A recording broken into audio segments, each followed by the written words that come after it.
तो सर जिस तरह से नंबर गिर रहा है, कहीं ना कहीं 400 पार की उम्मीदें लगाई जा रही थी और लद्दाख में भी जिस तरह से बीजेपी काफ़ी पॉजिटिव थे कि इस सीट को जीत के निकलेंगे, तो कहाँ कमी रह गई? आपको क्या लगता है नंबर्स गिरने के वजह? ये एक तो हमारा कंटिन्यूस 10 साल लद्दाख से एमपी रहने पर और कंटिन्यूसली ये तीसरी बार जाना ज़रूरी था, लेकिन ऐसा हुआ नहीं। एंटी इनकम्बेंसीज तो जो कम्बेंट एमपीज़ पे लगते ही हैं, तो इस बार भी हमने सोचा कि ये डेवलपमेंट बेस पे नहीं हो रहा है। डेवलपमेंट जितने किए हैं उस बेस पे ना होकर जो नेगेटिव सेट करने में कांग्रेस के लोग और बाकी लोग सक्सेस हुआ, तो लोगों को बेवकूफ़ बनाने में सक्सेस हुआ। तो अफसोस ये रहेगा कि लद्दाख के फ्यूचर के लिए जो गवर्नमेंट सेंटर में आ रहा है उनके साथ हमारा भी मैच होकर जाना बहुत ज़रूरी था। अब जो लोगों का फैसला है। जी, तो सर आप जैसे कह रहे थे लोगों को बेवकूफ़ बनाया है, तो क्या इस समय क्या आपको लगता है कि जिस तरह से पब्लिक आम जनता जो डिमांड कर रहे थे या 4 पॉइंट एजेंडा पे बात कर रहे थे या क्लाइमेट फास्ट में जिस तरह से बैठे हैं, तो तब भी आपको लगता है कि लोग इतनी जल्दी बेवकूफ़ हो गए क्योंकि कांग्रेस पार्टी ने भड़काया? अब देखिए ना, जैसे कांग्रेस हो या इंडिपेंडेंट कैंडिडेट हो, 4 पॉइंट एजेंडे पे क्या कम कर पाएंगे? नंबर 1 करना तो सरकार ने है, तो सरकार जब गवर्नमेंट नहीं आ रहा है तो लोगों को बेवकूफ़ बनाने में सक्सेस हुआ ना। अदरवाइज हम भी ये नहीं चाहते कि हम भी हमारे प्रोटेक्शन के लिए हो, सारे जो लद्दाख के हित में जो भी है उस फैसले में हम भी मेहनत करेंगे, लद्दाख को अच्छा करेंगे। 10 साल आपको अपॉर्चुनिटीज़ मिला, इन 10 सालों में भारतीय जनता पार्टी कर सकते थे, आवाम के उम्मीदों में उतर सकते थे, कहाँ कमी रह गई? कैंडिडेट चेंज हो, इस वजह से कमी रह गई कि क्या हुआ?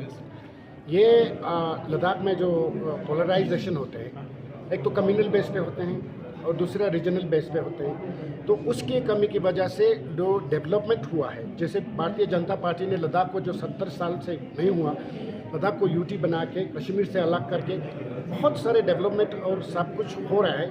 हाँ, कुछ कमियां रह गया होगा लोगों को, क्योंकि इसको देखकर हमें भी उम्मीद था कि भारतीय जनता पार्टी के फेवर में लोग सपोर्ट करेंगे। अब जो नहीं हो रहा है तो कुछ तो कमियां हमारे में भी रहा होगा।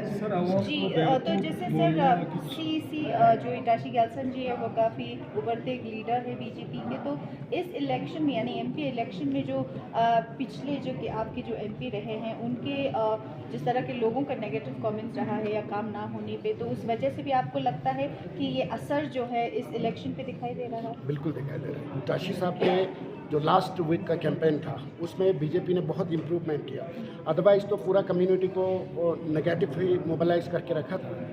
तो टशी साहब के चेहरे को देखकर, टशी साहब की जो लीडरशिप के क्वालिटीज़ को देखकर बहुत ही अच्छी तरह लोगों का रिस्पॉन्स रहा। तो सर जिस तरह से जांस्कर और नुब्रा को डिस्ट्रिक्ट का दर्जा देने वाला था शायद एमसीसी से पहले, शायद वो ना देने की वजह से भी शायद आपके इस नंबर्स में कमी आ गई। बिल्कुल जो कमिटेड बातों को टाइम पे नहीं होने पर भी लोगों में निराशा है, तो अभी तो वही कह सकते हैं कि डिस्ट्रिक्ट देना हो या जो भी करना तो हमें ही पड़ेगा। अब हनीफा जी जितने जा रहे हैं तो हम भी मदद करेंगे। सर कहीं ना कहीं अभी नेशनल के जिस तरह से काउंटिंग देखे जा रहे हैं और उम्मीद बहुत ऊंचा रहा है बीजेपी का, तो अभी काफ़ी टक्कर के रहे इंडिया अलायंस और आईएनडी का, तो उस पर क्या यही है? जैसे मुझे भी लग रहा है 400 पर नहीं हो रहा है, बट बीजेपी का कोई तकरीबन 250 तक आने का चांसेस है और इंडिया अलायंस के साथ 300 से पार जाएगा, तो कंफर्टेबली सरकार बनाएंगे। Thank you.